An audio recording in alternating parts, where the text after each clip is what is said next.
Na falni për këto probleme teknike. Të nderuar mysafir, një vite edhe një herë në industrisë, dëshirojmë të ardhmë në prezentimin e vlerësimit të rrezikut të korrupsionit në industrinë nxjerrëse, si edhe shihni në agjendën të cilën e keni para jush.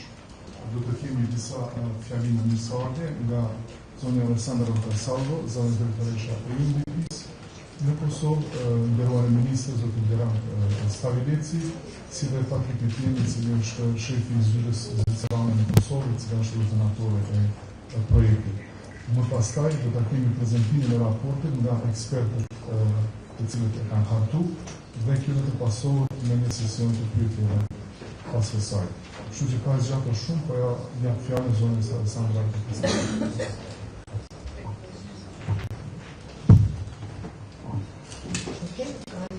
Very good morning to all of you. I'm going to speak in English. That's the easiest for me, and you don't want my bad Albanian pronunciation anyways. So, very good morning to everybody and all the people who are on TV. Minister Stavileci, Patrick, my colleagues from UNDP, our friends from the ministries, from the MCC, from all the other institutions of Kosovo, and everybody else who is here. Good morning. It's always a pleasure to do events like this early in the morning when we're all fresh, because the heat is also getting a little bit on me. Today is an interesting topic for a small place like Kosovo. It's about extractive industries and the potential that it can bring for economic development of Kosovo, but also the risks it brings for practices that are not showing integrity. You know, we're doing this together with the ministries that are of relevance, and the Swiss Development Corporation and the Danish Development Corporation who are not here with us, and of course together with our colleagues in UNDP in New York who are in the extractive industries team. So thank you for your cooperation. A few weeks ago we published the latest public pulse. You know, we're doing this periodically, and we're asking the citizens' perceptions of various things. We know that corruption together with pollution, nepotism has a lot of negative effects, both on the moral but also seriously on the economic and development of Kosovo. There's costs that come with it. And for us it is obvious we want to do everything to increase the competitiveness of Kosovo in Europe, so we can have more development, we have more jobs, and people are happier living here. Coming back to the energy sector, while the energy and extractive industry sector in Kosovo is small, it does contribute to the economy, and we're expecting for the future it will contribute further. And as in align a series of corruption assessments, we thought let's also look at the extractive industry one. Because, to quote, and I forgot whom I'm quoting, somebody said data is mind. Yeah? If you have knowledge, you know what you're talking about. And we know, especially in Kosovo, with the many priorities that are competing, we want to be sure that whatever recommendations and assistance we give to the administration and the various ministries, it should be pertinent, it should be based on data, not on hearsay, not on what we believe is true. So here, what is going to be presented today is a roundup in terms of risks that the extractive industry sector has in terms of practices that don't display integrity that can harm us here in Kosovo. And obviously we want to increase transparency and accountability, and I really think that the administration, the Office of Prime Minister, all the ministries are doing an excellent job, and we should really commend that they're putting themselves out there. And this is not always easy to receive criticism, but here in Kosovo I find this is the most open of all our neighbors in receiving data and recommendations and moving ahead with it. So there's also a huge compliment we want to pay here. As you can imagine, where there is capital to be made, where there is money to be made, where there is a little bit of rent seeking, and especially in areas that are very complex, like extractive industries, where the contractual arrangements are mind-blowing, that it is of strategic importance to understand what the extractive industries, how they function, how they operate, what they can contribute to the economy, and where the pitfalls where we can have sort of a more closer eye towards the arrangements there. It's capital intensive, it's complex, and this is not the only place in the world where there would be in extractive industries a lack of integrity and a lack of accountability. No, I mean, we've seen it in every other place that has something to exploit, that there is a huge lure, let's say, to make money on the side. We want to understand it. We want to help the ministries to put legislation in place, to put arrangements in place that make sure that whatever is being done in Kosovo benefits the Kosovo economy and Kosovo public to the max. I'm not going to go into the details because there are people who know more about this than I do, but let's just say the licensing, the oversight of the licensing are areas that the ministry wants to keep a close eye on. The revenue collection, do we have the latest geo surveys that we know how much is actually there, how long it will take to exploit, how much money you can make from it. Because even if you are a place that is very rich in natural resources, there will always be a finite amount of it. Let's also talk about things like fines for illegal operations. Yeah, so just in other areas we see that if the fines are not very high, people continue to do so. And I know what I'm talking about because I'm from Sicily, and I can tell you we have more illegal buildings than we have legal ones, but the fines are so small. And then in a few years down the line, you get amnesty. It's hardly worth to get the permit. It's wrong. I know it's wrong, but I know it's also the reality where we come from. What we're also fostering, not just with this project, but generally in UNDP, is the public disclosure of procurement data, of recruitment data. And here, if you want to spin it further, we're also talking about payments, taxes, royalties, how much do certain companies pay for the permits. It should be made to a certain extent available to the public, obviously respecting privacy laws, but here in Kosovo, we have good laws about this. We should apply it, and I think if you look at the region, I think we're most advanced on data protection.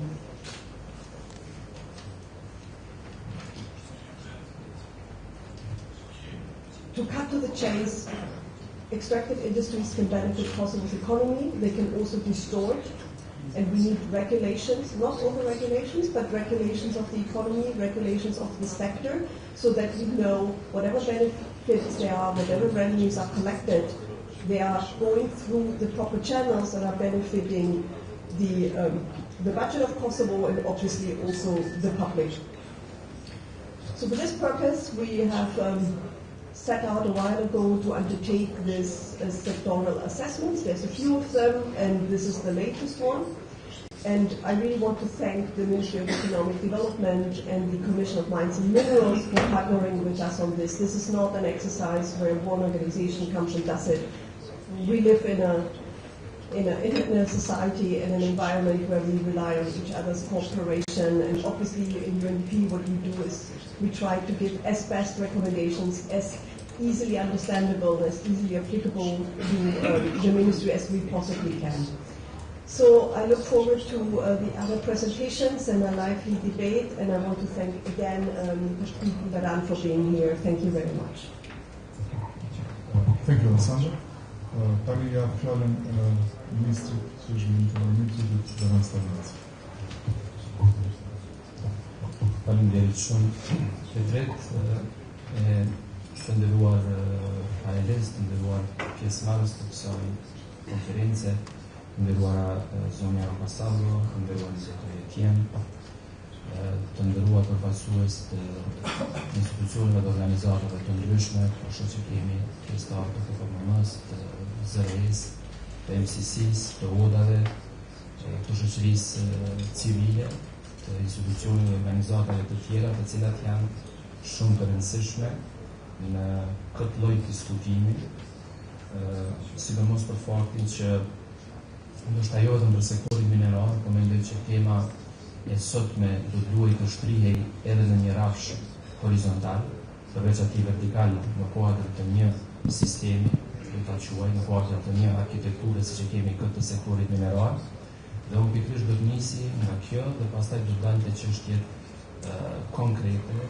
edhe te iniciativa konkrete, pra për transparencën e industrive nxjerrëse, por edhe disa komente edhe për sa i takon rekomandimeve të bëra nga këshilltarët që janë sot me neve këtu, Kornelius dhe Sofi, me cilët pothuajse në masën absolute pajtohen. Duke parë problemet dhe vështirësitë e ndryshme që i kemi edhe në fushat e tjera, sidomos në ato që lidhen drejt për së drejti në Ministrinë e Zhvillimit Ekonomik dhe mbi gjitha sektori energjisë dhe sektori mineral, por në të njëjtën kohë edhe me disa sektorë të tjerë, të cilët nuk janë në përgjegjësinë drejt për drejt të ministrisë që ne drejtojmë, por që janë pjesë të punës sonë dhe që problemet pothuajse njëjtë tangjentojnë të gjitha fushat, do të përmendi për shembull sektorin e ujrave apo mbeturinave, shfrytëzoj rastin që kemi edhe Patrikun këtu, nga Zyra për bashkëpunim, dhe mendoj që shumë prej tyre duhet na shërbejnë që ne ato t'i adresojmë sa më mirë në kuadër të gjithë sektorëve. Unë e them vazhdimisht dhe nuk nguroj që ta them edhe sot, që ne kemi ndërtuar shtetin tonë dhe po vazhdojmë ta ndërtojmë dhe ta konsolidojmë. Mirë po konsideroj që edhe nga përvoja kaluar, po dhe tash nga kjo përvojë një vjet e gjysmë, duke dashur që ta gjejmë një lloj balanse në mes të shfrytëzimit të gjërave për benefite ekonomike të shtetit tonë, sidomos politikën ekonomike dhe krimin e vendeve të punës, me atë të dimensioneve sociale dhe mjedisore, nuk është se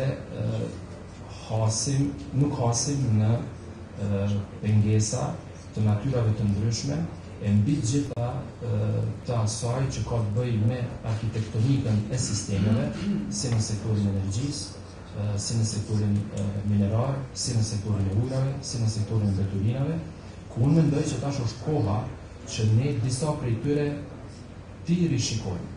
Ta rishikojmë bazën e funksionimit dhe të ndërtojmë diçka që jep qëndrueshmëri, që përsëri nuk do të thotë që ajo mund të jetë eterne, e përjetshme, po që duhet jetë në hap me zhvillimet e fundit që ndodhin dhe sidomos në përputhje me objektivat që ne kemi, sepse gjithmonë duhet që ato t'i balancojmë. Kryesisht objektivat sektoriale dhe ekonomike me ato mjedisore dhe sociale. Një iniciativë e tillë është edhe kjo sotnja, për cilën do të flasim, dhe unë ju them të drejtën dhe për atë arsye nuk po dua që ta kemë një fjalim të stilit konvencional, të themi që ne kemi strategji minerare 2012-2025, që po e bëjmë një projekt me UNDP, do ta realizojmë nismën për transparencën e industrive nxjerrëse, dhe kemi kryer punën, sepse nuk e mendoj kështu. Ne duhet shohim që edhe ndoshta nëpërmjet projekte dhe aktiviteteve që i bëjmë në kuadër të vertikales të një sektori, të nxjerrim mësimet që ato të zbatojnë edhe në sektorët e tjerë. Dhe shoh njëri për rekomandimeve që i kemi sot, që do ta shihni në prezantim, që ka të bëjë me licencimin. Po thuaj se të njëjta problematika i kemi edhe në sektorët e tjerë, apo nëse shkojmë tutje dhe tarifimi. Nuk mendoj që duhet ta krijojmë një sistem ku për energjinë është ndryshe, për minerat është ndryshe dhe për ujin e veturinat është ndryshe. Pra ne sot, për shembull çështja e veturinave, e tarifave dhe disa elementeve tjera, i kthehet ministrisë, disa të tjera nuk janë në ministri, i kemi agjencitë rregullatore dhe përsëri duke dashur që në plotni ta respektoj edhe hierarkinë, po dhe pavarësinë e institucioneve, ne duhet mendojmë që kjo pavarësi të jetë vlerë dhe jo status. Ne shohim që në shumë të rasteve është status. Dhe nëse ne si qeveri bëjmë një program, qoftë në sektorin mineral, qoftë në sektorin energjisë, qoftë në ato të burimeve tripërtrishme, që dhe për kësaj do të marr shembull se si duhet ta ndryshojmë sistemin në mënyrë që të arrijmë objektivat edhe ekonomike, por që ato të jenë gjithmonë të balancuara edhe me dimensionin social dhe mjedisor, ne duhet të ndërmarrim hapa konkret dhe unë e bëj edhe veten edhe ministrinë dhe gjithë ata që janë të nënrenduar që ndoshta ndonjëherë edhe jashtë kompetencave tona të ndërmarrim aktivitete dhe nisma edhe me institucione tjera në mënyrë që konvergjojmë, në mënyrë që ta konsolidojmë sistemin, në mënyrë që ato të cilat ta kanë penguar deri sot, ti të kalojmë si pengesa dhe ta konsolidojmë një sistem që përsëri po them, nuk është se në ndonjë vend të botës kemi një sistem ideal, me po mendoj që ky cilin e kemi sot nuk është në përputhje me ato që i bëjmë ne. Nëse unë vazhdimisht kam takime, flas me agjenci të ndryshme shtetërore, bëjmë vizita, flasim për sektorin mineral, për sektorin e energjisë, atëherë është e vështirë që ne ta përmirësojmë një klimë për investitorët dhe për bizneset, nëse ne brenda sistemit pastaj kemi mekanizma të caktuar tek të cilët varet edhe ardhmja e investimeve në një sektor. Dhe unë sot do ta kemi me ambasadorët e Shteteve të Bashkimit Evropian në orën 1, kemi pasur një të tillë para 2 javësh. Jemi në përfundim edhe të strategjisë për energjinë, një varg nismash, aktivitetesh që ne po mundohemi edhe ta kompletojmë vizionin, edhe të konvergjojmë, edhe të mënjanojmë defektet e kaluara, edhe të shkojmë në rrugën në cilën gjithçka që ka vendoset bëhet mbi bazën e një dialogu dhe vendimet cilat i marrim mbi bazën e disa kritereve, ashtu që po mundohemi t'i bëjmë në fushat e tjera dhe ndoshta disa sot do të kemi mundësi që edhe në takimin që do ta kemi t'i dëgjojnë ato dhe normalisht ta japin kontributin e tyre në të ardhmen.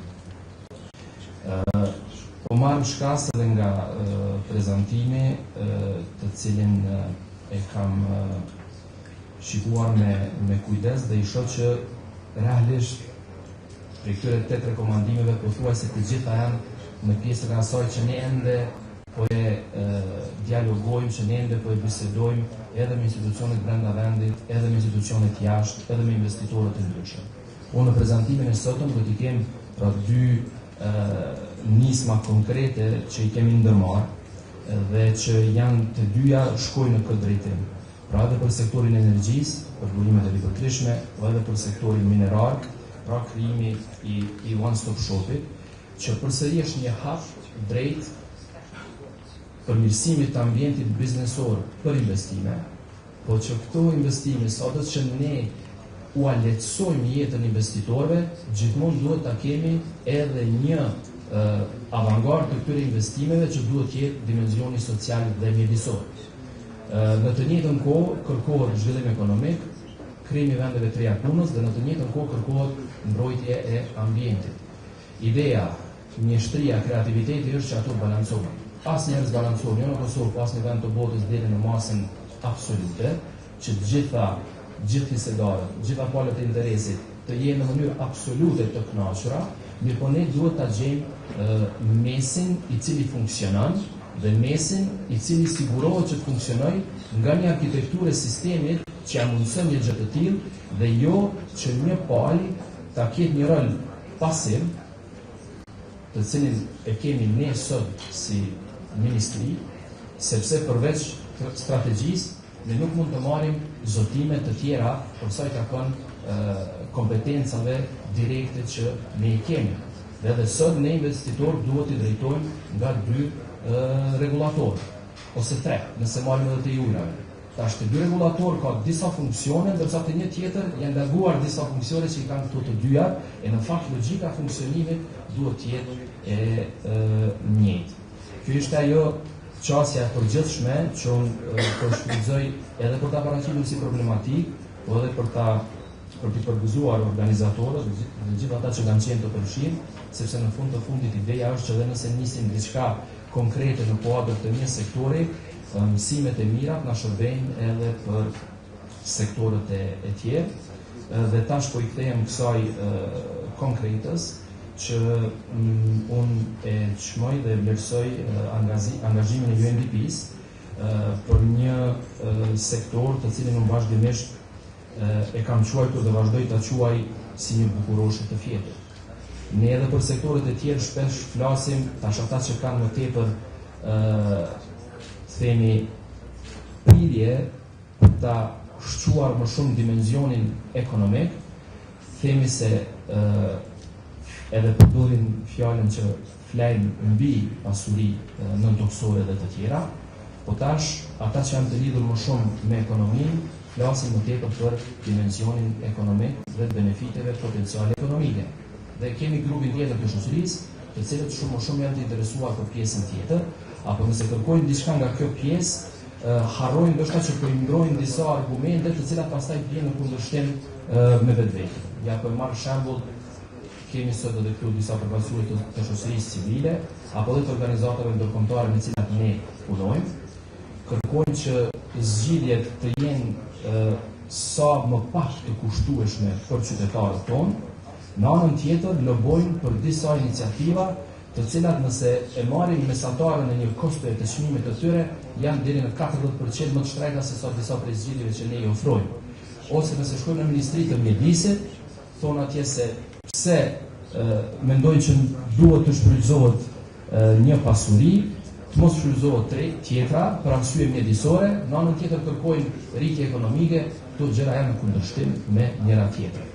Dhe jona është që përsëri po them, ta gjejmë një mes të pranueshëm mbi bazën e kritereve, ashtu siç e bëjmë edhe sot, që ta marrim që t'i përfshijmë të gjitha kriteret e mundshme në mënyrë që zgjidhja përfundimtare, solucioni përfundimtar të jetë meritor dhe të jetë i pranueshëm për të gjitha palët e interesit. Ne aktualisht temi sektori mineral, ndoshta edhe si rezultat i mungesave të iniciativave të tilla siç është kjo e sotmja, rrezikon themi të jetë nën hijen e një kryeteme, e një teme të madhe që duhet të jetë teme madhe dhe besoj si vetë do ta ketë zgjidhjen përfundimtare, siç është tregja, por mos harrojmë që ne këtu kemi edhe zonat e interesit, kemi edhe aktivitete aktuale të cilat ndodhin të operatorëve të ndryshëm ekonomik që eksplorojnë dhe eksploatojnë, që përballen me probleme. Apo edhe sot kemi dhe nesër do të kemi vizita nga kompani kanadeze, të cilat janë të interesuara për të investuar në Kosovë, dhe që ne duhet pra ta kemi drejtimin mirë të sqaruar dhe ta dimë se çka po ofrojmë atyre në mënyrë që gjithmonë të nxjerrim benefitet edhe ekonomike, po edhe këto që janë të natyrës mjedisore dhe sociale. Dhe në këtë drejtim edhe më konkretisht besoj që edhe kjo nismë, që në fakt është edhe pjesë e strategjisë minerare në kuadër të shtyllës së parë të objektivit të dytë, pra nisma për transparencën e industrive nxjerrëse, është në shërbim pra edhe të realizimit të një objektive që del nga strategjia jonë dhe besoj gjitha institucioneve, por shumë më shumë unë dua ta shoh përtej skemave konvencionale që themi se I kemi këto objektiva dhe u realizu këto objektiv, po ta shohim shumë më shumë në dritën e realizimit të punëve dhe aktiviteteve të mira që gjithmonë në mënyrë të pandarë I kanë këto 3 dimensione: ekonomik, social dhe mjedisor. Ju kërkoj falje nëse zgjata pak, mi desha ta shfrytëzoj këtë platformë që mos flasim vetëm për këtë iniciativë, por ndoshta edhe më shumë të jap rezonancë kësaj iniciative që na shërbej edhe për sektorët e tjerë në mënyrë që ta krijojmë ose ti krijojmë sisteme funksionale që nëse jo përjetshëm, të paktën për një periudhë më afatgjate na sigurojnë një funksionim të mirëfill të sistemeve. Faleminderit në këtë gjë. Faleminderit zotin ministër, tani jap fjalën zotit Patrick, shefi të Zyrës rrezikshmërisë në Kosovë. Mr. Minister, ladies and gentlemen, thank you for the invitation. I will not talk about expected industries. Let me just say a few words about why we support anti-corruption efforts in Kosovo and why we are contributing to the UNDP SAIC program. It's, as other countries, Switzerland has been investing a lot in Kosovo. These last 17 years, it's more than 400 million euros. And we are very pleased with many results and many progress that has been achieved, including the very recent one that made Kosovo closer to the EU integration. We are currently preparing our next strategy for 2017-2020. But I'm very concerned that the results that we are planning jointly with the government of Kosovo will not be met as a result of lack of progress of performance of the Kosovo institutions.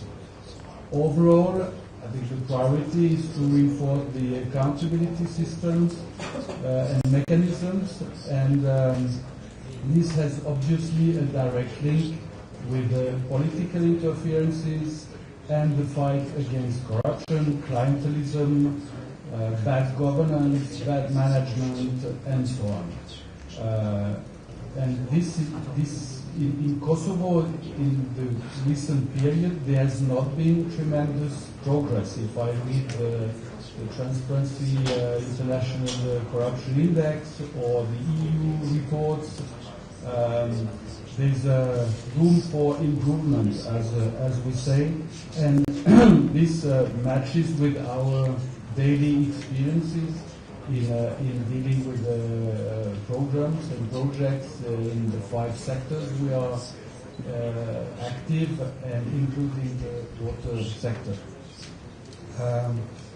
So no need to repeat that to what extent corruptive environment has devastating effects on democratic life, economic development, social cohesion, stability, poverty, unemployment, inequalities, they are injustice, they are the results of poor services, of distorted competition, and little legal security, which discourages the investors.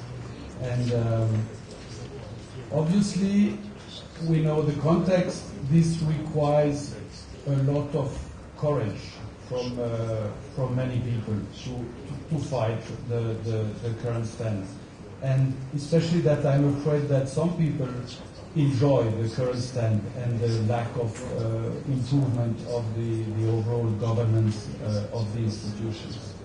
But when I see all the very competent, committed, honest and brave people, every that I meet every day, I'm confident that we will see progress in the coming period. And of course, I encourage all of us to be really committed to this fight, and I think we owe it to the young people of Kosovo so that they can fulfill their ambitions and have fair chance to have a decent life. Thank you. Thank you, Patrick. Tani do ta kemi prezantimin e gjetjeve dhe rekomandimeve të raportit. Ja fjalën dy ekspertëve të cilët e kanë punuar këtë raport, kolegë Zyra dhe Sofie Halin, që ta bëjnë këtë prezantim. Thank you very much. It's a pleasure to be here. I'm very impressed by this turnout. I'm actually a little bit overwhelmed, but you know, it's a good thing. So Sophie and I have been, working together with the team here at UNDP Kosovo site on drafting this report. And the thing I want to stress first is that it's a draft report. And the reason why we're here today is to solicit your input, float some of the ideas, float some of the findings that we had, discuss some of the recommendations, and based on this we will go back to the report, adjust as necessary, then publish a final report. So this is sort of like to set the basis for discussion. So nothing what I'm going to say here is set in stone, but at the same time, I've been doing this kind of work, for the last couple of years, and so has Sophie, and we have worked in a bunch of countries with governments, with international organizations, but most importantly also with the private sector, with big mining organizations. So we tend to think that this gives us a certain perspective on things that might be useful to bring into this discussion. So let me begin. I'm going to, here you see the outline of the presentation. I'm going to keep it brief. I'm not going to focus so much, I think, on the extractive sector in Kosovo per se. I think most of you know a lot more on this topic than we do. We really looked at this from a governance perspective, from a rules and regulations perspective. So I'm going to speak a little bit about the methodology that went into the report. I'm going to talk a little bit about the background of the special relationship between extractive industries and corruption and illicit, financial flows, these kind of things, because these are definitely not limited to Kosovo. I'm going to talk briefly about the corruption risks that we identified, and then I'm going to talk more broadly about the couple of recommendations that we have, and some of them already. So in terms of the methodology, what we did really quick was we looked at the laws and administrative instructions, at the regulations, and the government decisions, basically at the universe of rules and regulations that define how the extractive sector operates in Kosovo. Fortunately, most of this was available in English, because neither Sophie nor I are fluent at all in Albanian. So we looked at these things. Last winter in November, we came here for a week. We conducted about 20 interviews with people, some around the table, faces are familiar. So to a lot of people we already talked. Their input was invaluable. We also, used press reporting, media reporting, what we call gray literature, sort of like reports that had been published, to look at what other people said, beyond the personal interviews. And finally, we went through several rounds of internal reviews of the draft within the expert team that deals with extractives on extractive governance on international, global basis at UNDP New York, but also with the country team in Kosovo. So right now, what we're doing is a stakeholder review, as I said. So your input was actively constantly soliciting your input from, the ministry, from the regulatory bodies, from the colleagues from civil society, from the colleagues from the international organizations. So this is really supposed to be a meeting where we take in your views and your thoughts and your criticisms of the reports, and then take it and arrive at a final version of this report. Let's talk a little bit about the special relation between extractive industries and corruption. And corruption, we very simply define as the abuse of power for personal gain. Extractive industries are traditionally thought of as a high-risk sector for corruption. You see a lot of countries around the world that have very large extractive sectors that also have very, very severe problems with profiting from these natural resources that are supposedly belong to the people and not to individuals in ministries or individuals in companies and so on and so forth. So we really see this a lot around the world, whether it's in Asia and Africa and Latin America or even North America, that oftentimes the gains or proceeds from mining, from oil, from gas exploration and extraction activities do not necessarily arrive in state budgets or in local budgets, or go to building of schools and hospitals and provision of security, all the other things that states are supposed to do, but end up in some private bank accounts somewhere in the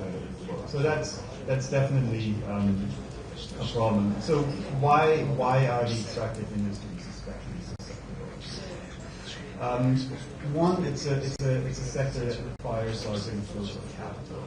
So that alone, sort of like the high fixed cost of projects between exploration, extraction, and so on and so forth. You need a lot of capital. Capital flows, always attract the wrong sorts of interest. You're also talking a lot of capital inflows, but also rent outflows. You're talking about royalties. You're talking about administrative fees. You're talking about fines. You're talking about taxes. So all of this creates a very complex picture, and you have to keep track of the financial flows of the sector, both in and out. The next point that's really is something we see all over the world are highly complex contract arrangements. So between the technical governance terms, policy design, governance, regulations, operations. You have the commercial bits, negotiation, contracting, you have investment capital, net present value calculations, all these kind of things, assets and risks, you have really a large grant. And you have the structural issues. You have a lot of stakeholders involved. You have government ministries, you have agencies. In many places you have state-owned enterprises, you have foreign interests, you have private enterprise, and so on and so forth. So all of this needs to be contractually defined, and that makes it very complex, which in turn, makes it easy because nobody likes to read through, hundreds of pages of contracts arrangement, and so that kind of makes it possible for people to find loopholes or to insert things that they shouldn't be inserting. The last 2 points, strategic importance of natural resources in many countries, things like lignite deposits or iron ore deposits or gold deposits are really, massive booms to the local economy, and governments and society very rightly define these as strategic resources. So this is one thing, but it also shields the sector oftentimes a little bit from the natural market mechanisms, and that creates additional layers of uncertainty in areas that can be exploited. Already spoke about the capital-intensive nature of this very complex industry. So this, again, I really want to stress this point, and I can't stress it enough. This is not a problem that is confined to Kosovo. So this, you see this in all major extractive economies around the world. You know, that governments are struggling with this, international organizations are struggling with this, and the big question is really, how do you make the proceeds, how do you make the riches that you know, extractive commodities provide, how do you make these available to the broader population, how do you make this available to the benefit of, you know, growing sustainable economies. On the flip side, this also, you know, creates a large body of work that looks at, you know, best practice of these things, and this is what we largely draw from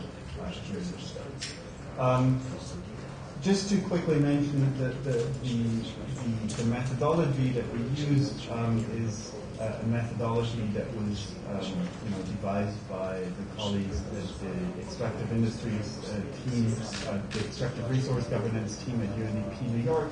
And this is how we, you know, think about corruption risk levels. We define them as high, medium, or low, and we, you know, look at both the likelihood of a risk of an issue happening and the impact of the issue once it happens. So if you have a high likelihood that somebody, you know, that an issue is ripe for corruption, and if you have a high impact, then you see here the definitions: costly, loss of asset value possible, significantly undermining development outcomes, and so on and so forth. So it's like with this matrix, you arrive at the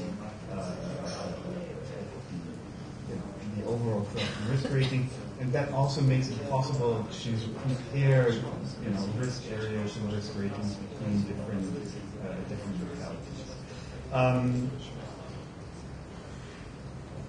And the last piece of background, sort of like how we look, you know, we extractive governance people, how we look at the value chain of extractive sector governance. We look at the different stages. We look, you know, from essentially the very start with a policy framework and design. The next step is usually the award of contracts and licenses.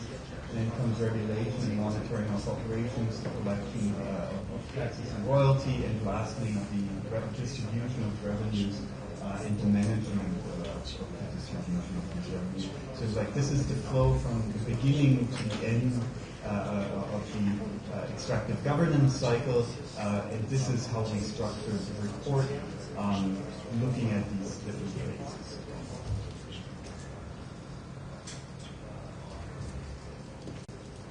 Let's get to the little bit more meaty bits. So here are the risks that we found, sort of like along these you know, the value chain, the governance value. As policy framework and design, we found it interesting that you have a concentration of power in the hands of the IC. So you have a concentration of functions around licensing. You have functions around licensing, functions around monitoring of operations, and royalty collection are all concentrated within one institution. And that, sort of internationally speaking, is a somewhat unique, well, not completely unique, but it's not very many countries where you find this sort of concentration of power. Usually you have a little bit more, a balance, separation of functions between the Ministry for Economic Development or whichever ministry in the country is pertinent for that sector, and then the regulatory body in the IC. So this is the first issue that we thought was interesting. I think this was also, maybe I should have mentioned this before, so this is not an investigative report. We're not investigative journalists or forensic experts, these kind of things. So all we had to say about this is what people told us, and we pretty much had to take it at face value. So we didn't investigate any of the claims that we made. This case is really sort of like, it's plainly on paper. This is an unusual structure for the how to govern. And then a second function that we thought, was that you have extractive companies coming in, sort of like there seems to be a possibility, based on 2013, the experiences around the timing of the 2013 amendments to the 2010 law. There seems to be at least a possibility or likelihood that we judge as medium-high that extractive companies may exert an undue influence over policy making, which is an issue because policy making is the purview of the state and its elected representatives, so to say, objectionable, and companies really shouldn't be involved in that. We found a number of issues in the license and contract negotiations part. The first come, first served licensing system, again, is unusual.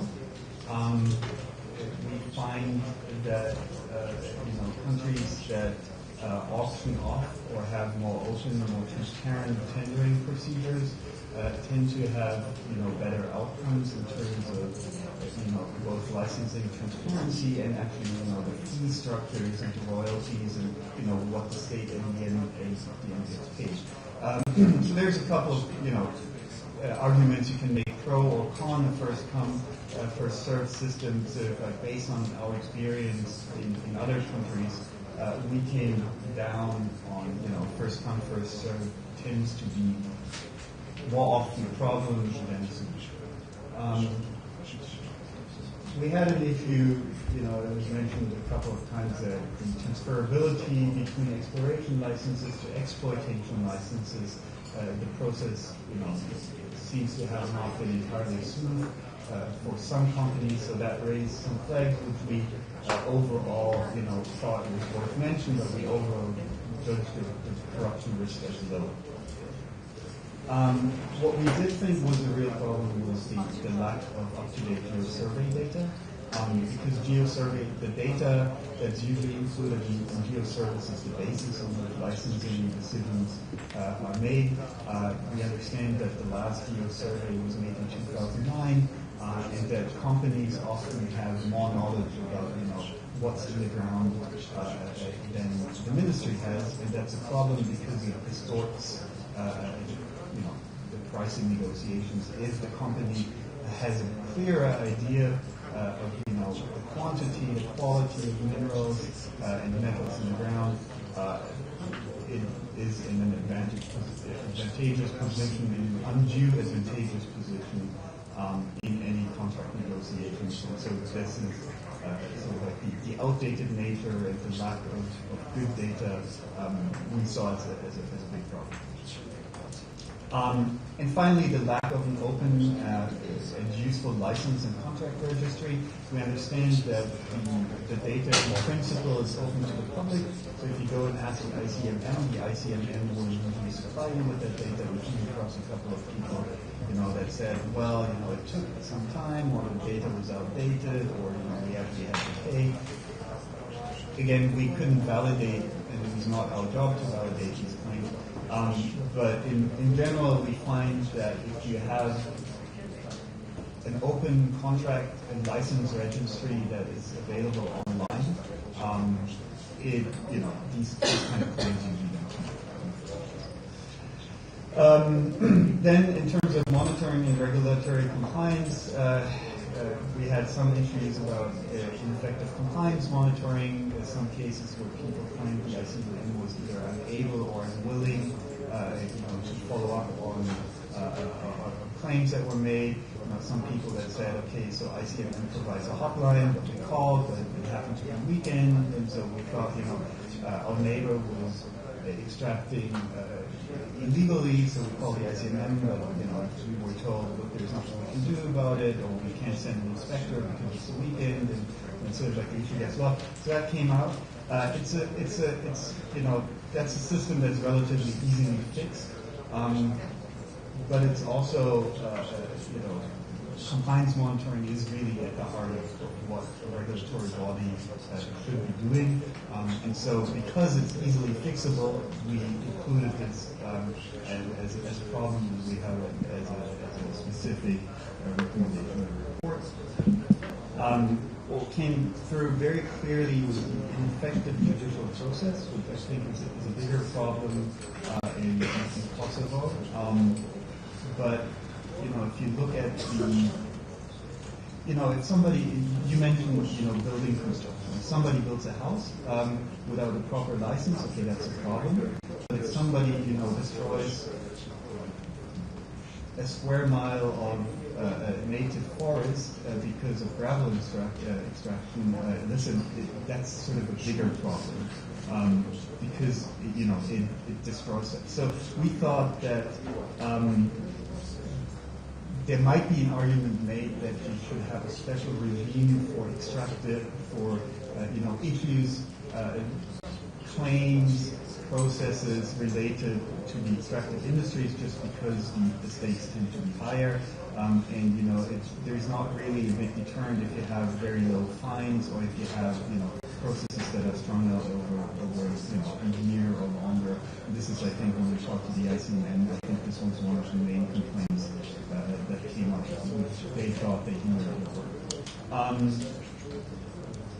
and then, along the same lines, low fines for these operations. You have to create some sort of deterrent. You have to put the money that people that extract illicitly, if they pay a fine, it has to be in some sort of a better, relation to the profit they have to make.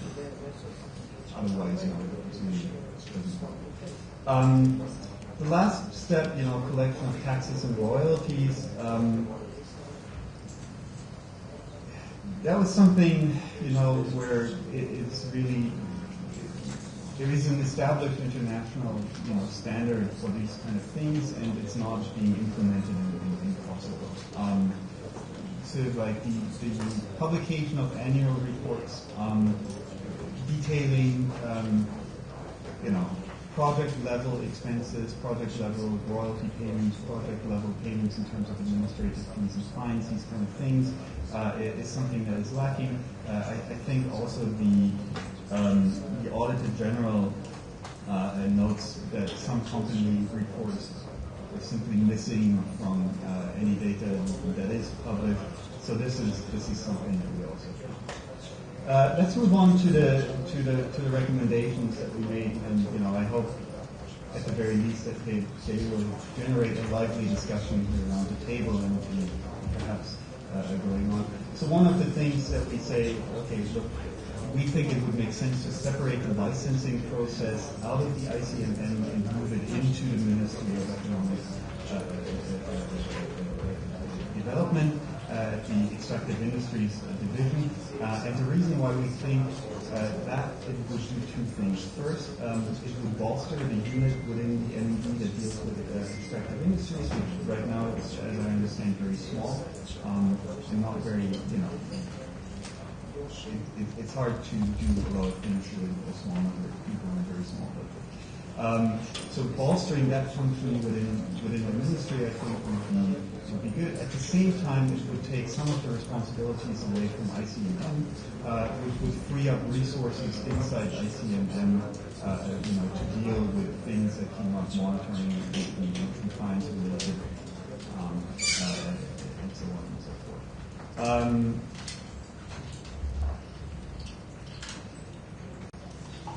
And overall, it would strengthen the balance of power between institutions. As we understand the ICMM, there's different lines of reporting between the ICMM and the ministry. The accountability systems are not the same. So this is our first recommendation. This is generally, when you look at this globally, we usually speak about the Norwegian model, where you have exactly that. You have a licensing function that the ministry is hosted within the ministry, and then you have a regulatory oversight function that is hosted within a regulatory body. And for countries like Norway or basically most big extractive countries in the world, this system has worked very well. So this is why we're going to put this out as a recommendation in case of possible. The second one is to build and maintain a good understanding of the resource base.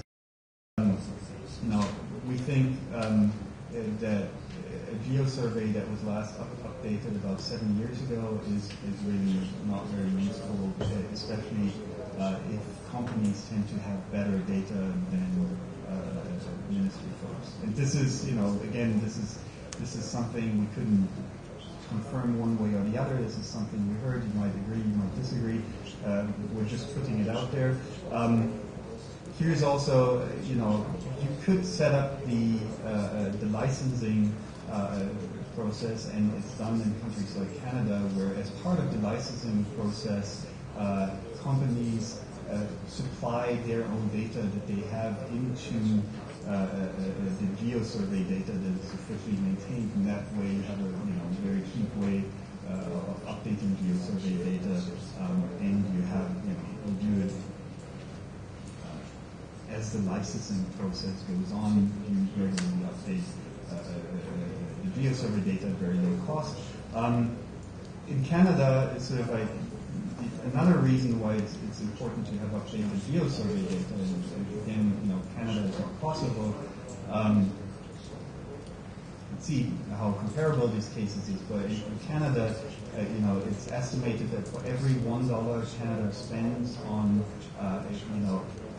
updating their geo-survey data, they rake in about $5 in the exploration phase, and about $125 in the exploration phase. So the return on investment in good geo-survey data speaks for itself, and this is something that might be replicated. The third recommendation was to auction licenses instead of the first come and first serve approach. What we have in mind here is an e-tendering system where companies, extractive companies, register themselves in a nodal agency, whether it's the ICMM or whether it's the ministry. If they want to apply for a license, they enter that application into the system online, and what happens is that automatically every other company is notified, and then other companies can enter competitive bids. And what this leads to is it's just a better price finding mechanism than a first come first serve system. I don't know. We haven't made any calculations of how this would pan out here in Kosovo, but we think you would see higher yields in terms of what licenses pay, because it's more closely related to what companies think a certain license area is worth, rather than the state telling people like this license area is worth this. You have companies saying, okay, we think this area is worth this, and so you have a competing system leads to better prices outcome. Also, if you do it, we had one case I remember that came up, and again, we couldn't verify it was just related to us, where a company said, look, we entered a bid on Friday. They got back to us, said, okay, it's not all the data. The data is not there completely, so please reapply on Monday. By noon on Monday, they reapplied, and they were told, like, oh, sorry, one of your competitors has just claimed this particular license area. So these are just the things that can happen in the first come first serve area. So it would also strengthen transparency and accountability of the licenses, and increase the fairness, facilitate recourse to speedy adjudication of possible conflicts. Fourth recommendation is very closely tied to this, is to build an online mining cadastre portal. Data that would be disclosed in such a portal would be the license holder, the coordinations of the geo data, the GIS data of the license area, the date of application, warranty duration, what kind of license type it is.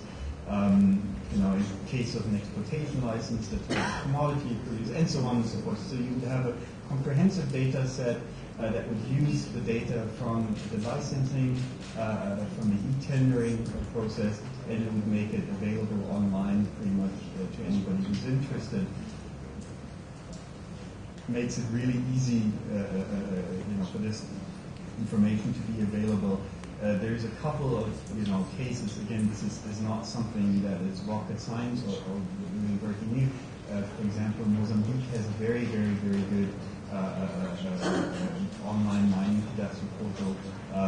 We can happy if anybody comes to me afterwards, we can check it out online. And so this is really, it's mainly it's a contract that you give out once, you build it, and then you feed data into it, and then you have it. It's not a massive project. Then we felt it was worth mentioning that we could implement better grievance reporting and management systems. So one of the problems that we found is that you have a telephone number that you can call if you have a problem, but you don't know what happens after you call it. It doesn't seem that there's like an automated grievance process where people that call in a complaint are automatically notified of what happens afterwards. ICMM has the data of how many complaints came in and so on and so forth.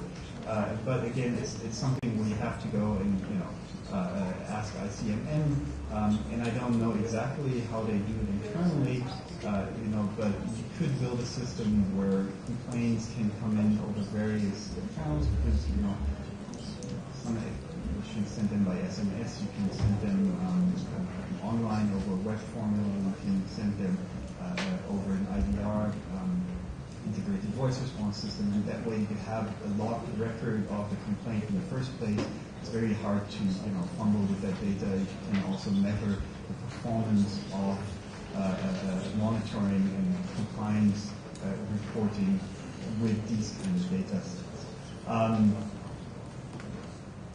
Again, I'm rushing a little bit through this, but happy to discuss any of these recommendations in more detail later.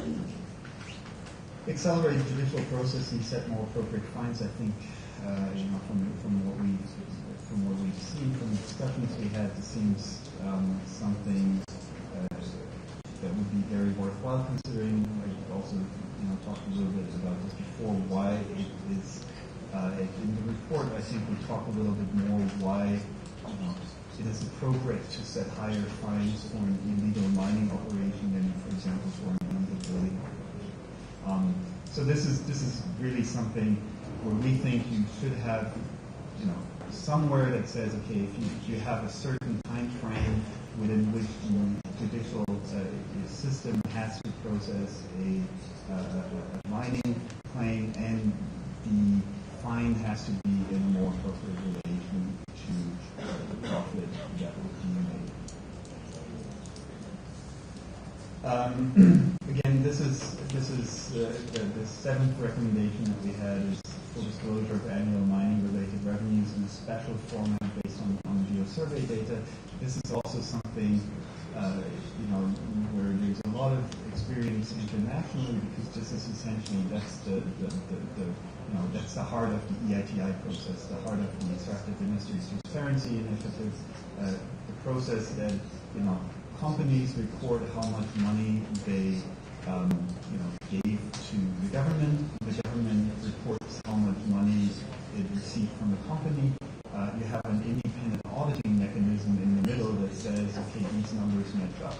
And that's a report you can publish. And it's very, very hard to argue with that kind of data once you have it audited. It creates a very, very easy and accessible mechanism that civil society can draw from, that journalists can draw from, that sort of will see the whole ecosystem of discussion around monetary gains from the extractive industries. Last but not least, this is something that we find very often is, or personally I've seen, the problem is that engineers that tend to dominate processes around mining and these tend to be not, they tend to be very competent at the engineering stuff they do, but usually it doesn't matter where. I've seen it in Mongolia, I've seen it in Kazakhstan, I've seen it in Azerbaijan. They can do a better job of communicating, of matters related to mining policy. Because this is really, we find that in Kosovo, this is an area of intense public interest, but also of, seems to be a lack of information available, of concrete information. So, this is the kind of atmosphere that breeds misinformation, breeds conspiracy theories, and so on and so forth. And people are like, oh, why is Tepcha not producing the way it should? And oh, there's illegally smuggling copper over the border to, these kind of discussions would either not be true, but you can actively combat that with a more proactive communication stance. So the last recommendations we have in this report is both in the ICMM and in the ministry to beef up their communications departments and sort of like be more proactive in communicating, things, Twitter accounts, help, Facebook, these kind of things. There's various ways that people these days communicate, and we think it would be worth a while to invest a little bit of money. So I think I spoke a little bit longer than I really wanted to. Yeah, thank you, Cornelius. Yeah, we are going straight to the Q&A session. Can we help some debatin për diskutimi? Kemi dikur 30 minuta për pyetje. Po shoh që interesimi nga shoqëria civile nuk mungon edhe për ne na. Po vetëm t'japim shkurtimisht fjalën zonës Sara Berisha, shala nga Parlamenti i Kosovës. Faleminderit. Skori e përshëndes këtë organizim, këtë debat. Gjithçka që bëhet të lutem në Kosovë për të mirën e Kosovës dhe shtetërorëve të saj, qoftë për zhvillim ekonomik, qoftë për segmente të tjera, është mirë se ardhur dhe duhet ta përshëndesim. Ju falenderoj për ftesën. Unë jam deputete e Parlamentit të Kosovës, anëtare e Komisionit për Zhvillim Ekonomik, Tregti dhe Industri. Unë do të përpiqem që shumë shkurt që t'ja dha hapësirë dhe tjerëve bisedojnë, debatojnë këtu. Dihet që Kosova posedon pasurinë ndërkombëtare, të cilat ende nuk kemi arritur që t'i konvertojmë në zhvillim ekonomik. E përmend edhe Ministri Stabiliteti, që më përshëndes se këtu duhet për shpërndimin e këtyre pasurive ne jemi munduar që të kemi parasysh që një trekëndsh e tillë të jetë në raport mjekësor. Zhvillimi ekonomik përmes shfrytëzimit të pasurive ndërkombëtare, respektimi i çështjeve ambientale që ne si Kosovë kemi obligim ka shi mekanizma ndërkombëtar dhe standardeve evropiane, si dhe kemi parasysh edhe çështjet sociale. Sa kemi arritë të harmonizojmë të trekëndsh, mbetet për dëshirë. Kemi provu forma të ndryshme. Nuk do të diskutoj për ato, do të flas. Do të ndalem kryesisht me prezentimin aq sa po ka mundësi me email përcjell prezentimin që u bë këtu. Dëshiroj që në fillim të them se ndoshta ka qenë më mirë që kur na keni vënë ftesën për këtë tryezë, është dashur në sidet e materialeve të shohim që ta kemi mundësi ta përfundojmë më shumë dhe sot të jetë një debat sa më cilësor. Po shpresoj që vetëm me sugjerimet tona do t'ja përcjellim në shkrim përmes emailave. Përmend këtu gjatë prezantimit se projekt ligji është ndryshuar në ligji i minjerave dhe mineraleve të vitit 2010, ka pasur ndryshime dhe është fuqishim në vitin 2013.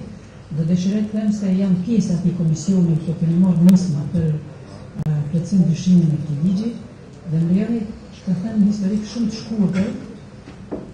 Duke qenë në pjesë e Parlamentit të Kosovës që nga viti 2004, dhe më thonë mandatin e 4 në Parlamentin e Kosovës dhe jap kontributin tim në këtë komision, kryesisht në sferën e minjerave dhe mineraleve, sepse backgroundi im profesional jam gjeolog dhe kam pas një sens më shumë të shtuar se sa me angazhime tjera që kemi në Parlament. Dhe jam i them se mendimi im personal është që minjerat dhe mineralet ka qenë sfera më e barrikaduar sa i përket asajna delegimit të kompetencave nga ndërkombëtarët tek vendoret. Dhe kjo ndoshta është një temë vetë pse ka qenë një kompetencë barrikaduar dhe ky barrikadim në ka përcjell deri sot që nuk kemi mund nuk e ndej sa duhet që këto pasurinë ndoksore ti kthejnë në zhvillim ekonomik. Rregullimi armikut ka hyrë në fuqi vitin 2008 pa asnjë ndryshim dhe ajo rregullore nuk ka qenë as pak e përshtatshme sa i përket zhvillimit të këtij sektori. Dhe ne ka qenë një kohë parafame që si deputet nuk kemi pas mundësi që të ndërhyjmë në ligjet të cilat kanë si pako e ligjeve të paketës së artisarit, në 2 viteve, 3 viteve, dhe nuk kemi mund të bëjmë asnjë çap në drejtim që të rregullojmë diçka të tillë. Si deputet Parlamentit të Kosovës kemi konsideruar se mas kalimit të kësaj faze ne është dashur të hyjmë të ndryshimit të këtij ligji dhe kemi hyrë të ndryshimit të këtij ligji dhe konsideroj që kemi bërë mirë, sepse kemi bërë një hap në tutje në rregullimin e kësaj sfere dhe ndoshta nga dikush mund të keq kuptohet se kompanitë minerale së nxjerrëse ndikojnë te vendi i Marsit. Kishte më qenë mirë ndoshta shpesh vendi i Marsit nuk mund të shohë ndoshta disa gjëra se sa ata që drejt janë në teren dhe në këtë drejtim, por kjo nuk është e vërtetë, por ne përcim ndryshimit të këtij ligji kemi hyrë mas monitorimit që kemi bërë se sa po zbatuar, ku janë pengesat, ku janë vështirësitë për institucionet të cilat mirën drejt për drejti në zbatimin e këtij ligji dhe kemi ardhur në disa rekomandime, një prej rekomandimeve ka qenë edhe përcim ndryshimit të ligjit që si rezultat e ka sjell kemi rekomanduar që të jetë nuancë stop shop që përmendë ministri më herët që operuesit e mineraleve të mos bredhen në institucione të ndryshme dhe të humbin kohë sepse koha së është më shumë se sa para, po ta kemi vend, një adresë të cilën ata mund ta shkurtojnë kohën për licencimet e tyre. Ka qenë tjetër rekomandim që nga ky ligj të nxjerret kapitullet që ka pas të bëjë me shërbimin gjeologjik dhe kemi nxjerrë në shërbimin gjeologjik si institucion e kemi vendosur në ministrinë në qeveri, përkatësisht në ministrinë për të zhvillimit ekonomik. Kjo nuk ka qenë vetëm ide e vendimarrjes së ligjvendës, por ka qenë në bazë të një hulumtimi që e ka bërë shërbimi gjeologjik britanez dhe e ka dhënë si sugjerim që Kosovës i duhet një shërbim gjeologjik që nuk do të jetë në kuadër të atij institucioni ku merret me licencimin e operimeve minerale, do të jetë diku tjetër. Sugjerimi ka qenë të jetë teknisht i pambarur, po në një periudhë kalose nga ministria deri te pavarësimi i saj. Një opinion të ministriave se shërbimi gjeologjik nuk është i dobishëm, në sa kuptova kështu gjatë referimit tuaj.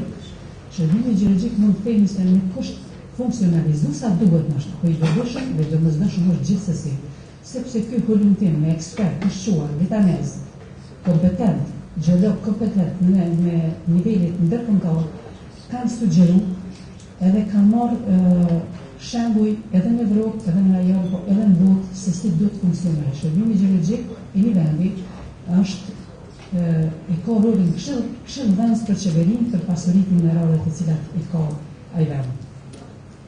Edhe ne jemi pak noqur si ligjvend sepse nuk është funksionalizuar. Kjo është një temë tjetër që ndoshta do ta diskutojmë më tutje me ministrinë dhe me qeverinë. Tjetër, po duhet të përmend ashtu në fillim është dashur të përmend se qëllimi i deputetëve dhe i parlamentit është e para bërja e ligjeve, menjëherë mbasoj ne duhet të mbikëqyrojmë se sa po zbatohen, mbikëqyrja bëhet përmes monitorimit dhe monitorimi dhe mbikëqyrja nuk do të kuptohet që përmendet për ju se një lloj hetimi nga ata që zbatojnë, po kjo duhet të jetë në shërbim të asaj se ku janë pengesat dhe vështirësi për të hyrë një proces ndryshimi të ligjit, të këtë rast po dhe ligjeve tjera. Dhe monitorimet janë shumë të lashme dhe të nevojshme. Ne si vend kemi obligim si të komision minimum brenda një viti kalendarit duhet të bëjmë se paku 2 ligje monitorimin e tyre dhe të shohim ku janë pengesat e tyre. Do të shkoj edhe të një rekomandim, po ka vetë rekomandimet që i përmendet ju. Rekomandimi i parë thotë se licencimet në shkruajtjen e Ministrisë së Zhvillimit Ekonomik. Unë mendoj që nuk është shumë e qëllime kjo, sepse komplet një sistemi ndërtuar deri më tani do të çrregullohet dhe ne kemi menduar natyrisht kur kemi vendosur një ligj që licencimi të jetë në një agjencion të pavarur i cili përgjigjet direkt kuvendit, kemi menduar që absolut mos krijohet një ambient I tillë që të ketë konflikt interesi. Në këtë rast, vetë qeveria me licencu, vetë me bo politikat, kemi në atë mënyrë kemi gjort që kemi menduar, por na kanë sugjeruar edhe ekspertë të tjerë që kanë punuar me neve gjatë të kohës së ndërtimit të këtyre institucioneve. Në këtë rast për momentin është rregulluar që qeveria I ban politikat e sektorit mineral, ndërkohë që kemi një agjencion të pavarur, në këtë rast Komisioni Pavarur për Minera dhe Minerale, I cili merret me licencimet operimeve minerale dhe ky agjencion I përgjigjet kuvendit Kosovës. Në këtë mënyrë është ndërtuar ky trekamsh kuvend, qeveri dhe agjencion I pavarur që mënyrë që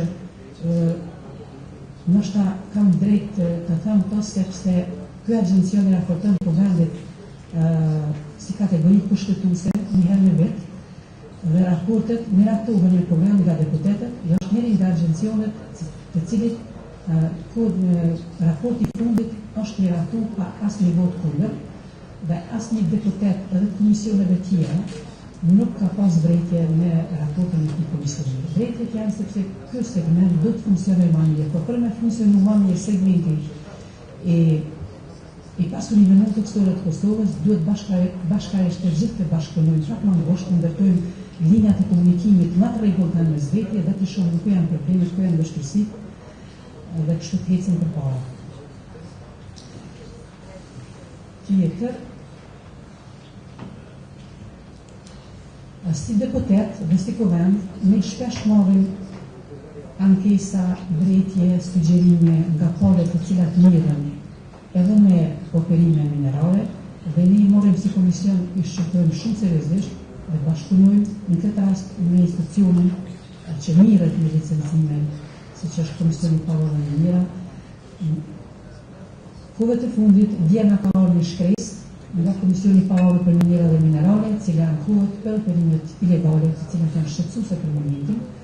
Operimet ilegale e dojnë një trajtim pak më ndryshe dhe dojnë një bashkëpunim dhe një seriozitet të institucioneve të cilat janë kompetente me ndalu ato operime ilegale.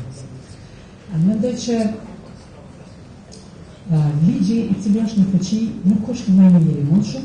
Ne si komision parlamentar kemi vendosur prapë ta bëjmë monitorimin e këtij ligji, sepse kemi marrë shumë drejtje nga kompanitë serioze që kanë investuar duke shumë në Kosovë, që kanë probleme me të ashtuqutura sigurime, të cilat janë jo mirë të rregulluara me ligj, por disa çështje tjera dhe ne do të vazhdojmë ta monitorojmë ligjin dhe të shohim dhe jemi në kërkim të asaj se si duhet zgjidhet kjo çështje e tyre, sepse që në start të veprimtarisë të tyre kompanitë duhet hyjnë, domethënë duhet të japin shumë aparat të cilat kanë problem që janë minus para se të hyjnë të bëjnë ato të vazhdojnë veprimtarinë e tyre.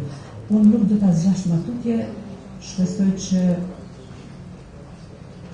të përvencionet bankova është ministër, se nuk e gjeta shpejt. Më falenderoj shumë edhe një herë për ftesën. Jam shumë përreshtare të shoh edhe shoqërinë civile nga investimi I saj, se si e sheh këtë raport dhe si e sheh industrinë minerale në Kosovë. Faleminderit shumë, Zyra. Faleminderit Petret, faleminderit organizatorëve dhe panelistëve gjithsesi. Para se me komentu pak në Gjetjet nga raporti, mund të lidhet në pak me ministrin ku përmendi aspektin e energjisë dhe strategjinë. Kisha pas një pyetje për ministrin, se nuk pyet tregon qytetarëve sa kanë kushtuar ndërtimit të centralit dhe sa kanë kushtuar qytetarëve me pagu energjinë elektrike, ku të ndërtohet ky termocentral. Që sa vjet nuk po mundeni me ndërtuar një strategji me fyll të energjisë, po zhagjiset me vitet tona dhe prapë nuk kemi diçka që është jo që s'vjen zhvillim ekonomik e as vendet punës, por as nuk është e qëndrueshme në fakt. Kosova nuk mundet me përballu këto lloj qasjesh të përdorimit të çmyrit, qysh I kemi strategji dhe qysh I kemi në program. Qysh nuk kanë mund me përballu as ndërtimin e këtij termocentrali që proklamohet kaq shumë, që ka një kosto shumë të madhe E për më tepër, nuk më najboni të ditura se sa ka me qenë kosto në shëndetin e popullatës dhe në degradimin e ambientit. Nuk e di pse ministër, jo ju personalisht, po qeveria, po ignoron kaq shumë zhvillimet e fundit ose trendet e fundit në zbritjen e çmimeve të teknologjisë të burimit të ripërtëritshme. Dhe nuk po i përfshini ato në strategjitë e juaja. Ndoshta për më kthy te rekomandimet, 10 sa ishin, 7 prej tyre patën rrezikshmërinë e lartë karshi korrupsionit. Një ke rrezikshmëri të dhe 2 të mesme, që është bajkisht shqetësuese dhe nuk e di tani tutje si do të jetë çështja e qeverisë për t'i adresuar këto dhe për ndryshuar më tutje. Faleminderit. Nëse ka një pyetje ndoshta që për shumë Vlerësimi është mësisht prezenca ministrit direkt për ministrin, ndoshta mund të marrë dy tre pyetje, po edhe për tjerë domethënë mos ta shëndrojmë, mos ta shëndijë që prezenca e ministrit edhe ka shumë çështje që dëshirojmë të diskutojmë për të qenë fokusi më tepër te raporti dhe te rekomandimet për shkak të prezencës të ekspertëve të cilët e kanë hartuar këtë raport dhe të cilët si edhe tha kur ndyshin në fillim e mirëpresin këtë feedback nga ju në mënyrë që ta keni edhe draftin final. Faleminderit. Një koment shumë shkurt edhe një pyetje për hartues të raportit. Komenti im është unë pajtojmë që ke mundu me shmangë sa më shumë influencën politike ke kriju agjencionet pavor dhe ato në marrë me çështje komplekse. Që pastaj në ato agjencionet pavor regulatorë politizojmë. Fasha po bojmë është që themi se ne nuk kemi kompetenca, po kur t'jenë ku me zgjella të bordeve i dërgojmë njerëz politikë. Pyetja e heme që është për hartuesit e raportit është se aktualisht Kuvendi i Kosovës është duke kaluar një ligj për investime strategjike. Në atë ligj parashitet që kushdo që investon 30 milionë euro në energji dhe minjera edhe person spaku 60 veta, ka me pas një trajtim preferencial apo të privilegjuar ku çdo procedurë e cila parashitet me ligjet aktuale ka me u skep apo ka me u kalu në procedurë shpejt me qëllim që më kriju ai favor investitorit. Sa e rrezikon kjo, shkak se gjithë ato rrezike ishin goxha të larta. Sa e rrezikon një ligj i tillë edhe çështjen e industrinë nxjerrëse duke marrë parasysh edhe këto ligje që ato janë aktuale do të kalohen në atë. Po sa edhe ministri mund të proporcioni këtë pyetje. Faleminderit. Faleminderit.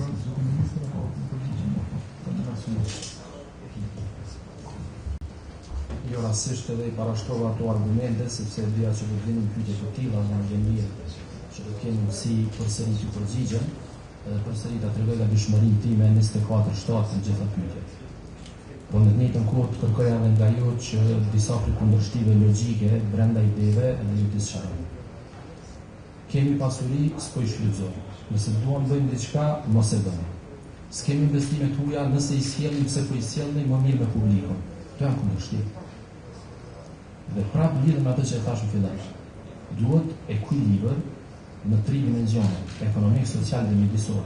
Dhe nuk mundet që një çështje pastaj ta ekliptoj vendimarrjen nëse kemi një grup të caktuar që ndoshta lëbon më shumë për aspektet sociale dhe timon dy të tjerat mjedisore dhe ekonomike. Me rritet ekuilibër. Edhe në 2 ose 3 takimet e tjera po kolegët e juaj parashtrojnë një disa pyetje.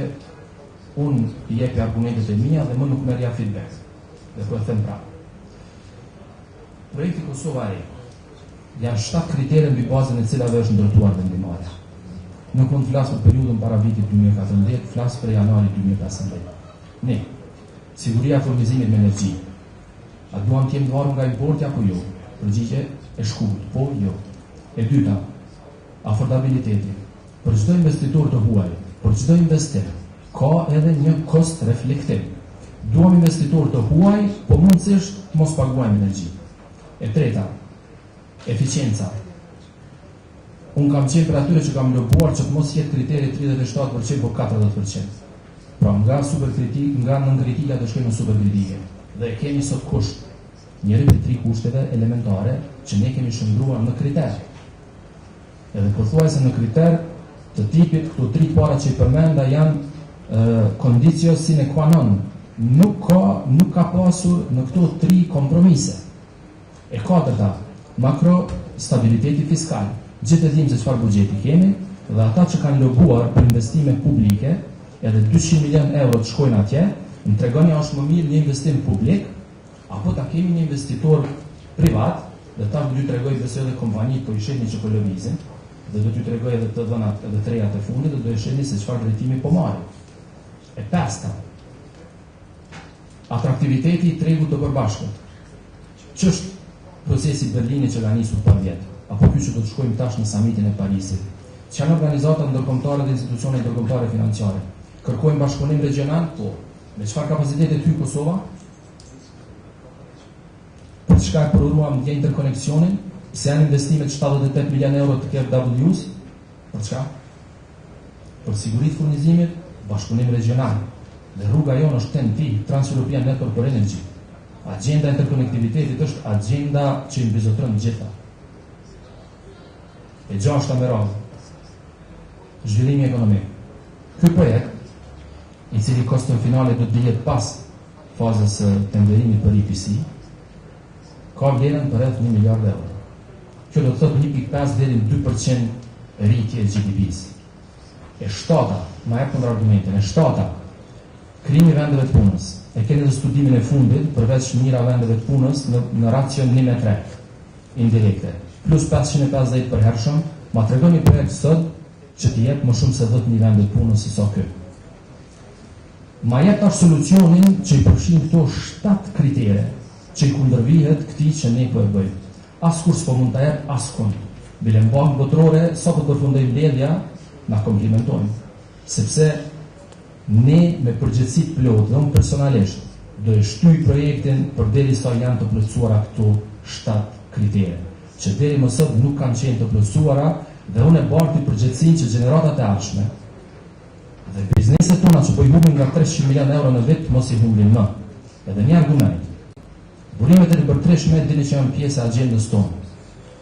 Edhe herën e fundit me KfW-n dhe në fund e kam parë që kemi haruar që ftoj, kemi pas 2 tema, eficiencën dhe burimet e ripërtreshme.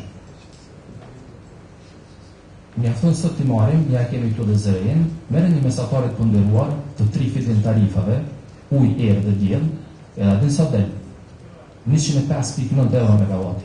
Dhe kjo është zgjidhje e pranueshme për qytetarët tonë, krahasuar me tjetrën që është 30% më e lirë. Mi jep kundërargumentet e na e gjeni solucionin dhe ne do të ecim tutje. Pra ka shumë kundërshti logjike. Në këto 7 kritere nuk ka asnjë kundërshti logjike. Nëse vetëm një ma thuani, unë do të rriqem. Shkojmë. Varje për importit. Në një treg të liberalizuar, ministër, nuk ka lidhje ku po më prodhuar energji elektrike. Ka lidhje? Jo. Pse? Sepse në treg tash e ki energjinë elektrike në berzën e Austrisë për shembull shumë më lirë se sa që ndoshta kemi mund me si do ta kesh pas 10 vitesh.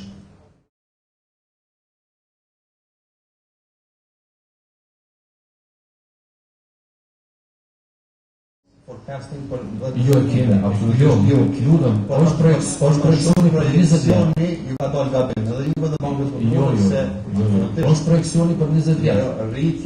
Rritja e kërkesës, që keni projektu ju për me ndërtu të në centralin e ri, është gabim. Gabim qeveria, gabim banka botërore, ju mirë. Por faktet flasin. Cilat faktet flasin? Faktet nga keku të regojnë. Cilat keku, qka? Keku, prodhimin dhe konsumin. Po? Qato, qka? Mirën për bazë. Qka? Cilat pikë si pas jush? Apo shtë me të dhanë një nga njësë, s'po du me një në replik. Ludëm nga përfla? Jo replik. Argumente kur argumente mi thuaj. Varjen nga importet që ju po e programoni nuk është e drejtë në menduna drejtim se po flet je ka shkojmë në një botë të globalizuar. Po. Politikat e energjisë janë pjesë e politikave kombëtare të sigurisë. Po jo. Ministër, nëse do më marrë pyetje unë, Jo pyetje, argumente kundër argumente, do të pyes. Problemet e dhënë argumente. Po jo ti po thu më mvar për importit, bile dhe thuj popullatës që ne duhet gjithmonë të Po importojmë. siguria energjetike nuk vjen vetëm me shtimin e kapaciteteve të Edhe vende fosile. Çfarë e keni gabim? A thash unë që vjen vetëm me këtë, edhe ne kemi folë. Jo, e po. Diversifikimi i miksit energjetik, që ajo është siguria Kosova bë burimet e ripërtishme me eficiencë. Kemi thënë sa herë, do të ta prezantoj. Absolutisht, çfarë që ne keni gabim. Pse? Se po doni më ndërtu, jo as mas parë nuk e dini sa ka më qenë konsumi. Që kundërshtimi logjik. Çfarë ne keni gabim, ju po doni më ndërtu. Ma herët tha qeveria s'do ta ndërtoj, tash doni më ndërtu, e po thu duhet më ndërtu. Cila duhet as duhet? S'duhet më ndërtu. S'duhet më ndërtu. S'duhet më përdor linjën. Asnjëherë. Po, duhet më ndërtu, duhet më përdor në Kosovën dhe. Qysh? Por me furnizu kërkesën bazë. Po, Qysh? me sa? E 500 mega tjera prej ka i marrë. Po sa ti kërkesën ministrit që aty është dallimi. Ku është dallimi? Cila? Kërkesa Absolutisht është dallimi. Po ne edhe me këtë kërkesë, ne edhe me këtë kërkesë kemi 200 mega venos. Efikasitet. Kërkesën e kifat. Cila? Kërkesën, absolutisht qysh fat. Po e ki 37% humbje teknike komerciale, 25% jo efikasitet. Ato kur i hiqen nuk është kërkesa 1200 MW që është kërkesa. Jo, sa është për ty? Cila është kërkesa? Kërkesa është diku në 600 deri 700 MW. 600 MW kërkesa. Bazë. Disa, i pasëm të dy anë, ndoshta ta marrin përgjigjen për agronin nga ana e ekspertëve, sa faleminderit, domethënë të dy anë ju dhanë mundësimi të dy anëve argumentet. If you can please reply to the others' comment. Thank you. Okay, I will just start and then I will let Neil answer after. First of all, let me just give an extended thank you to the team here in Kosovo and to the great help from Shika and the team. It's really been interesting and good for us to do this pilot study here. Secondly, I will not go into the details of this national discussion. That I do not think that is my place. But I can say that on principle, for UNDP, we believe that it's good to strengthen the governance of the extractive sector. We believe that it's good to have clear and predictable rules for the sector. And we think that that will increase